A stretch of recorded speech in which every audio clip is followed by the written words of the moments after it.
নমস্কার। কবি সুবোধ সরকারের লেখা কবিতা ঘুষ। রবীন্দ্র রচনাবলীর নবম খণ্ড দিয়ে চাপা দেওয়া সুইসাইড নোট, ছেলেকে লেখা। লিখে হাতে ব্লেড নিয়ে বাথরুমে ঢুকেছিলেন মাস্টার মশাই। দুপুরবেলা কাজের লোক দরজার তলা দিয়ে রক্ত আসছে দেখে চিৎকার করে ওঠে। ছেলেকে লেখা এই তাঁর প্রথম এবং শেষ চিঠি। অরণি, আমি বিশ্বাস করি সন্তান পবিত্র জলের মতো।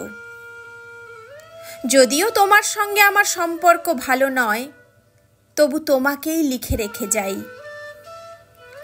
গত 2 বছর তোমার মায়ের চিকিৎসা বাবদ আমার যৎসামান্য সঞ্চয় আপাতত নিঃশেষিত। চিকিৎসার ব্যয়ভার আমি আর নিতে পারছিলাম না।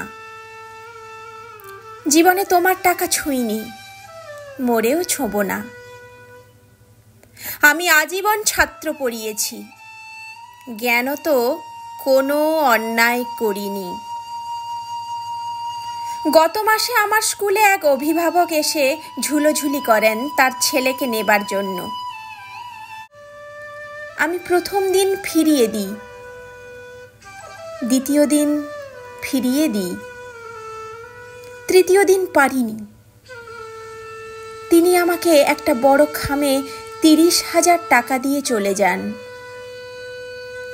সেই টাকায় এই মাসে তোমার মায়ের চিকিৎসা চলছে। জানি না তিনি বাড়ি ফিরবেন কিনা কোনো দিন। ফিরলে বলো, পৃথিবীতে আমার বেঁচে থাকার অধিকার চলে গেছে। ইতি, বাবা।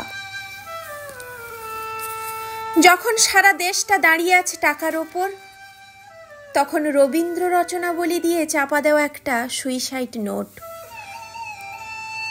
হাসপাতালে গাছের তলায় গা ছমছম করছিল।